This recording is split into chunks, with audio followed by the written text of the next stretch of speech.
The haunted University of Oklahoma. Real ghosts of Norman campus. Welcome to True Haunting Log. Tonight, we invite you to walk with us through a place filled with history and whispers, the University of Oklahoma's Norman campus. At True Haunting Log, we tell only real stories of paranormal and ghostly encounters. We don't create fiction, we share what witnesses, students, and caretakers have truly experienced. Our journey tonight will lead us through red brick buildings and quiet tree-lined paths of a campus founded in the late 19th century. In the daylight, this university looks like any other. Students laugh, professors hurry to classes, and the air smells of coffee and warm pavement. But after dark, when the last lecture ends and the library lights fade, something else begins to move between the buildings. These are not myths. They are stories drawn from university archives, old newspapers, eyewitness reports, and decades of whispered retellings. Every creak of the floor, every sudden cold wind, every flicker of light has a witness behind it. And tonight, you'll hear them all. Before we begin, remember the most haunted places are not those filled with evil, but those filled with memory. The places where pain, compassion, joy, and tragedy all left their fingerprints on the walls. Our story begins at Ellison Hall, originally known as Cate Hall, the campus infirmary built in the year 1920. Before modern hospitals existed nearby, this was the heart of student life and student loss. Inside those brick walls, hundreds of fevers broke, bones mended, and lives quietly ended. If you walk its hallways even now, you can still imagine the faint smell of antiseptic, the echo of nurses' shoes clicking on tile, the muffled voice of a doctor saying, "We're doing all we can." Among those who tended the sick was Dr. Gayfrey Ellison, a compassionate physician and professor whose name the building now bears. People say his portrait still hangs in the corridor, eyes kind, yet watchful, and that his spirit never truly left. He is still on duty, still making rounds long after his own passing. But Ellison Hall's most famous ghost is not Dr. Ellison, it's a little boy with roller skates. In the early 1930s, a boy was seen playing on Elm Avenue, a quiet road lined with oaks just beside the infirmary. He wore metal skates that clamped onto his shoes, the kind that rattled and sang across concrete. Some say he was playing alone, tracing circles on the pavement. Others remember he was laughing with friends when tragedy struck. No one agrees whether it was a passing car or a sudden illness, but everyone agrees on one thing. He was carried, limp and pale, into Cate Hall, where doctors tried desperately to save him. Inside the small ward, the air was thick with panic and prayers. The boy's breathing faltered. Nurses fetched cold cloths, oxygen, injections, anything. For a heartbeat, it seemed he might recover. But then the tiny chest stopped rising. The nurses bowed their heads. That night, the campus fell silent. Students gathered outside in candlelight, whispering, "He was just a child." And from that moment, they say, Ellison Hall was never the same. Within days, strange sounds began. At first, faint like wheels gliding along tile, then laughter. Late-night janitors heard it echo down the hall, the metallic rhythm of skates clattering, turning corners, then stopping. When they looked, the hall was empty. Lights flickered one by one, as if something unseen was gliding past. Students studying late reported hearing a soft giggle followed by the swish-swish clack of skates speeding away. The sounds traveled from the second floor to the third, looping endlessly, sometimes pausing just outside a door. Many nights, someone would whisper, "He's back." Even modern renovations haven't silenced him. Motion sensor lights often turn on one after another, tracing an invisible path, and the custodians joke that it's the boy doing rounds. Some media have said his name is Bobby, a playful child who means no harm. They describe him as curious, a spirit drawn to laughter and light. Staff who work there treat him like a mischievous little brother. They greet him when they arrive. "Morning, Bobby." And sometimes, when a pen vanishes or a door creaks open on its own, they smile and say, "Very funny, Bobby." Walk through Ellison Hall at midnight and you'll understand why they believe. The air feels dense, as if holding its breath. You hear your footsteps and then, faintly, another pair behind you. The echo of small wheels, circling closer.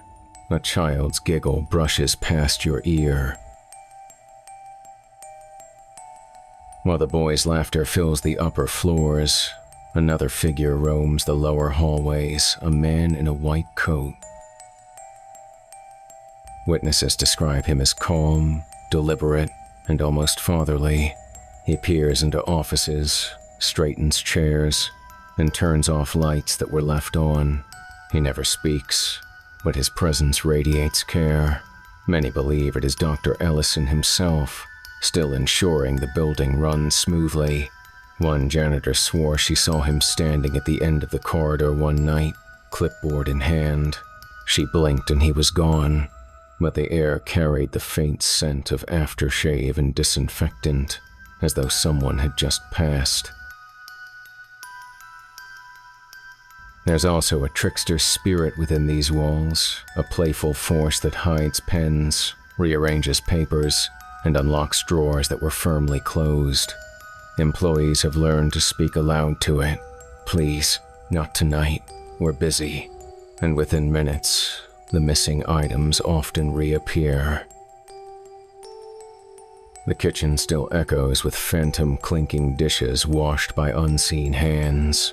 Sometimes, after everyone leaves, rhythmic knocking starts on the walls, 3 taps, pause, 3 more like a coded message from another time. Despite everything, Ellison Hall isn't feared. It's respected. People feel that its ghosts are guardians, reminders of compassion, duty, and the fragile line between life and loss. Every creak, every chill, feels like the heartbeat of a building that refuses to forget. Next time you walk past at dusk, look toward the second-floor windows.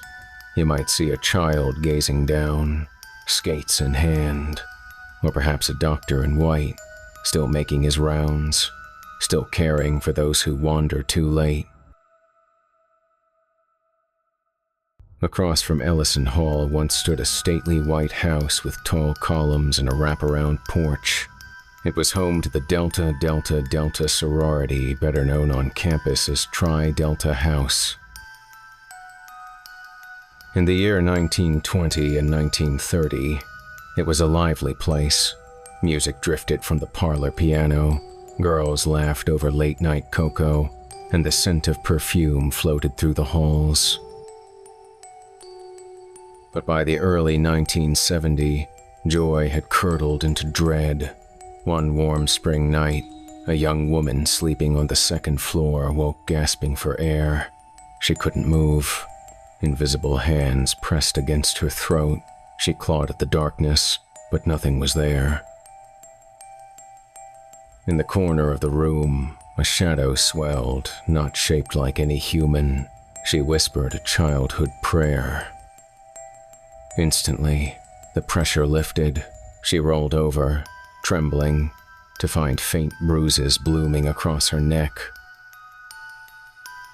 The next morning, her sorority sisters gathered in silence. They checked windows, locks, and vents. Everything was sealed. That night, none of them slept. Over the following weeks, more women felt the same crushing weight on their chests as they tried to sleep. Doors slammed without wind. Cold spots appeared even when heaters glowed red hot. Whispers filled the stairwell like someone reciting a chant backward. Terrified, the house leaders called the university chaplain and eventually a Catholic priest. An exorcism was arranged. On a bright afternoon, the priest arrived carrying a small silver cross, a Bible, and a vial of holy water. He asked each woman to hold a candle as he moved from room to room. With every Latin prayer, the air thickened. The moment he sprinkled holy water in the upstairs hallway, the candles flickered violently. Several women swore they heard a shriek faint, distant, like steam escaping from pipes far below the floorboards. When the ceremony ended, the house fell unnaturally quiet. The heaviness lifted, but an echo remained as if the building itself was exhaling after years of holding its breath. Within a year, Tri Delta moved to a new residence. The old mansion was sold and later torn down. Only grass grows there now, yet some nights people walking past still claim to hear a woman sobbing, followed by a whispered prayer and the faint amen that ends it. In the heart of the campus stands Bazell Memorial Library, a cathedral of knowledge built from sandstone and dreams. Its arched windows catch the sunset like stained glass, and at night the whole structure seems to glow with a quiet intelligence. Students say the building has a heartbeat. If you listen closely after midnight, you can hear it a low hum between the stacks, a soft whisper underfoot. The story begins decades ago, when the upper floor still had glass walkways. Light filtered through them in daylight, but they were fragile. One evening, a student searching for a book stepped on a cracked pane. It shattered beneath her weight, and she fell through to the floor below. She survived, but barely. Since then, footsteps have echoed on those upper levels long after closing time.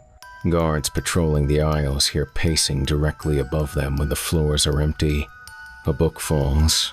A page rustles. Sometimes a quiet sigh floats through the rows, the sound of someone reading forever. Then there is the strict librarian. She appears in an ankle-length skirt, hair in a tight bun, eyes sharp as glass. She doesn't speak, she shushes. Students whispering too loudly feel a sudden breeze brush their ears, or a tap on the wrist as if struck by an invisible ruler. Those who ignore the warnings have found books sliding themselves back into place, pages snapping shut mid-sentence. A group of students once hid inside after hours as a dare. They crouched between the shelves until the lights dimmed and the doors locked. For an hour, nothing happened. Then came humming, soft, steady, heartbreakingly beautiful. They followed the sound to a desk where an open book's pages turned on their own. No one else was there. They fled before the tune finished.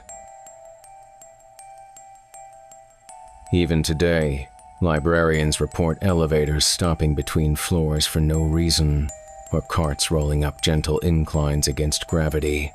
Those who love the building believe it's simply the library protecting its secrets and its silence. When you study there at night, take a moment. Run your fingers along the spines of old books. If one trembles beneath your touch, whisper thank you.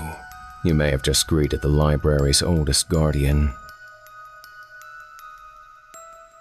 Holmberg Hall is one of the most beautiful buildings on campus, a grand performance theater where voices rise and vanish into vaulted ceilings. By day, it is alive with rehearsals and laughter, but after midnight, the air itself seems to hum.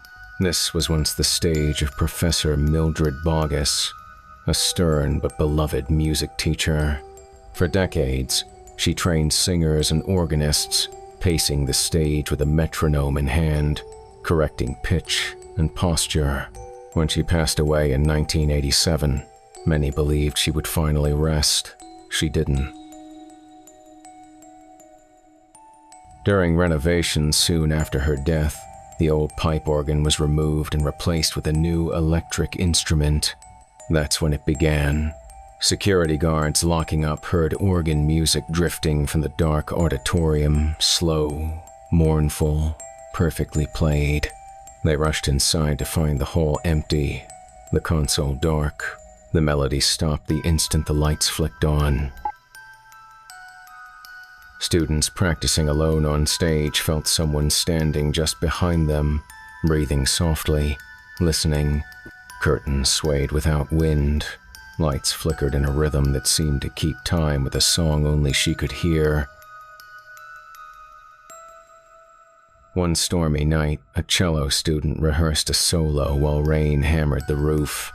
Between thunderclaps came a resonant chord from the organ loft, clear, rich, impossible. The student froze, bow suspended.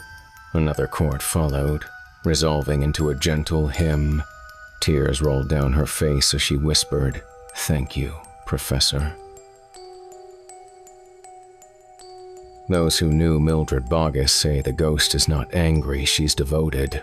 Her presence reminds performers that perfection is eternal and that true teachers never leave their classrooms. Even now, when storms rumble, you can sometimes hear faint organ notes gliding through the rain. The Cate Center residence complex is home to thousands of students, laughter, arguments, midnight coffee, all echoing through its concrete corridors. But beneath those everyday sounds hides a tragedy that refuses to fade. In the summer of 1986, a 13-year-old boy attended a language camp on campus. Curious and bright, he explored every hallway he could find. In one dorm, he discovered a small wooden door, the entrance to an old dumbwaiter, a mini elevator used long ago to move food between floors. Ignoring warnings, he climbed inside, pretending it was his secret elevator. Moments later, someone upstairs called the lift. The mechanism jerked to life. A thud, a shout, then silence. By the time counselors arrived, it was too late. The boy's death cast a long shadow over the campus. The dumbwaiter was sealed shut, but the noises never stopped. Students began hearing metal scraping inside the walls. Elevators stalled between floors. Sometimes, at night, someone would knock softly from inside the old shaft. When a resident called out, "Who's there?" a child's voice answered, "Don't play in the lift." Several witnesses have seen a boy in a faded camp t-shirt walking the hallway, smiling shyly before vanishing mid-stride. Those who feel his presence say it carries no fear, only warning. They leave notes near the sealed door. "Thank you for keeping us safe." Even the elevators seem to listen. Buttons light up on their own, as if a small finger has pressed them. Doors stay open a moment too long, waiting for someone no one can see. The Cate Center's ghost isn't restless, he's protective, reminding everyone how fragile curiosity can be. Not all campus ghosts bring sorrow. some bring joy. In 1915, a stray dog wandered onto the football field, a shaggy, dark-haired mutt with bright eyes and a heart full of loyalty. Students named him Mex. He became their mascot, trotting proudly along the sidelines in a tiny sweater sewn with the school's emblem. Every touchdown made him bark and wag his tail wildly. He belonged to everyone. When Mex died in 1928, the team buried him near the 50-yard line and held a ceremony as if for a fallen player. But his spirit refused to leave. During close games, players kneeling on the field felt a warm breath and a soft nudge on their hands. Coaches heard a single bark in the wind the moment the team scored. Fans say that if you listen closely during a game, you can still hear that lone bark cutting through the roar of the crowd, short, sharp, joyful. Mex's haunting is a reminder that loyalty outlives the body. He returns not to frighten but to cheer.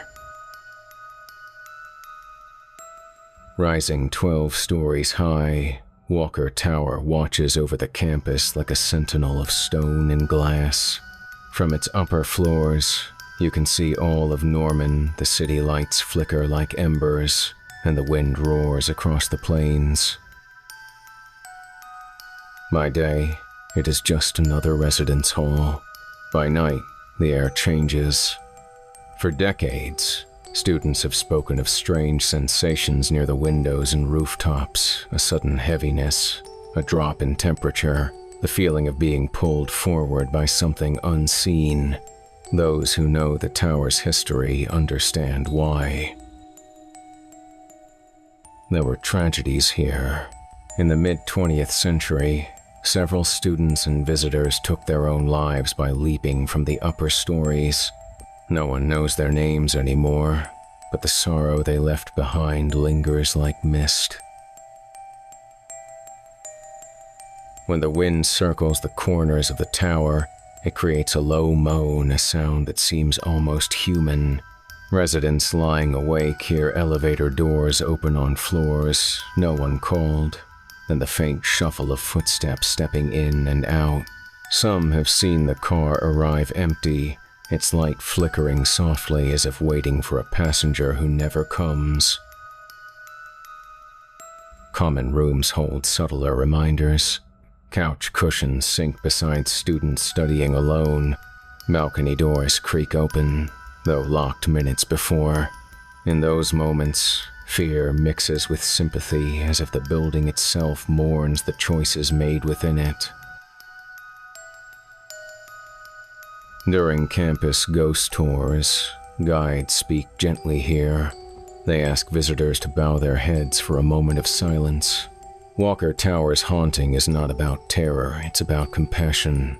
It reminds everyone that behind every scream is a soul that once only wanted to be heard. Every university has its myths, and the University of Oklahoma is no different. Some whisper about an old fraternity-like order called the DDMC, a secret group disbanded long ago after violent hazing rituals. Yet, according to rumor, their meetings never truly ended. Students claim to hear chanting in locked basements, to find chalk symbols on old brick walls at dawn. Whether or not the DDMC still exists, the fear it inspired has become part of the campus's ghostly landscape, proof that cruelty leaves scars even when names are forgotten. On the edge of campus stands a fiberglass Mustang statue frozen mid-gallop, eyes glowing red beneath streetlights.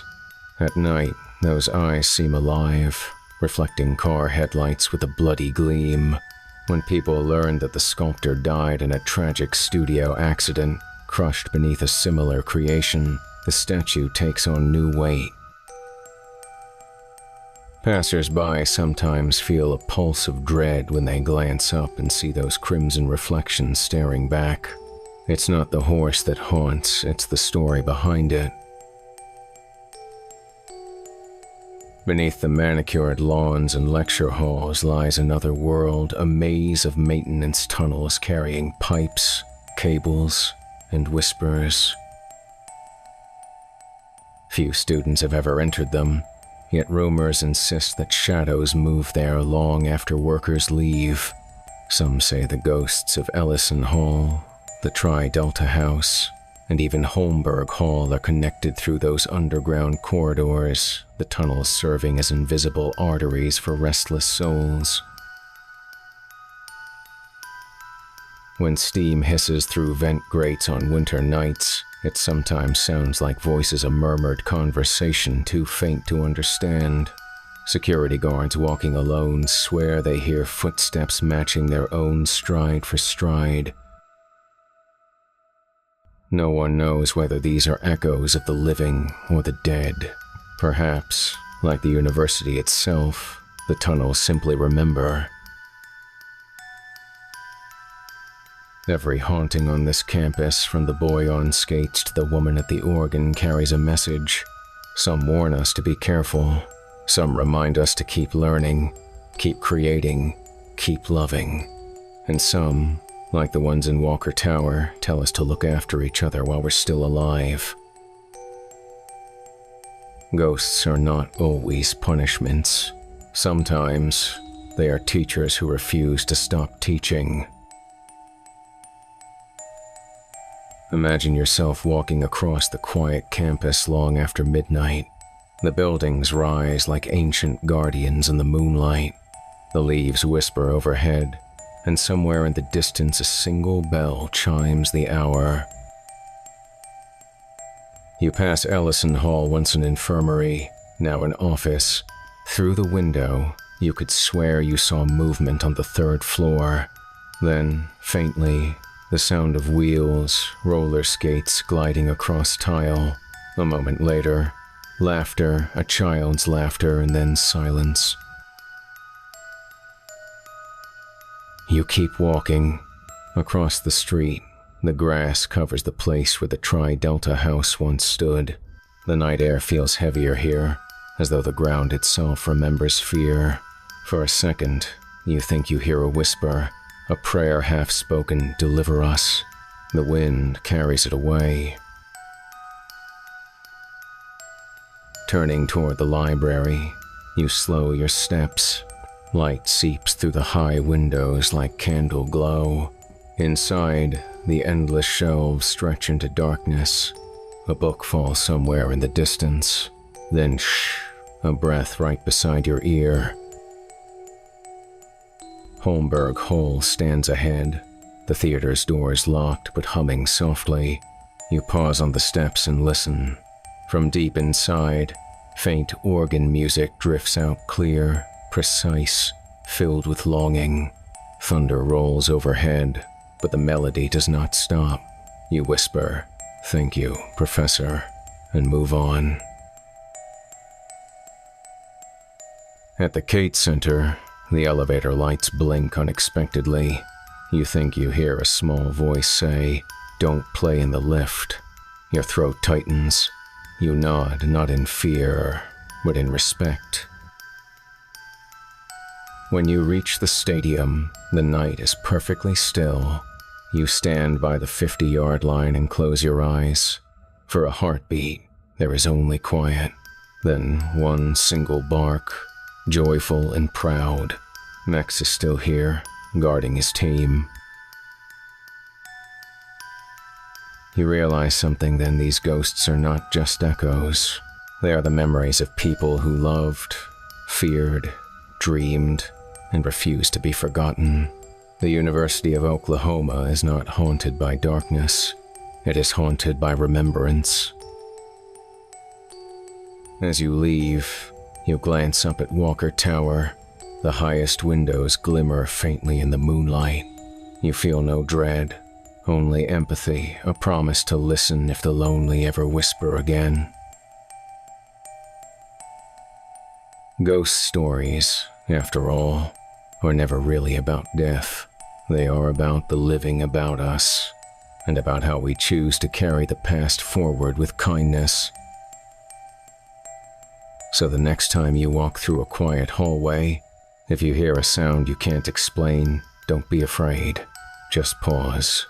Listen. Someone might be trying to remind you that love, curiosity, and memory never truly die. Thank you for joining us on this chilling journey through the haunted history of the University of Oklahoma.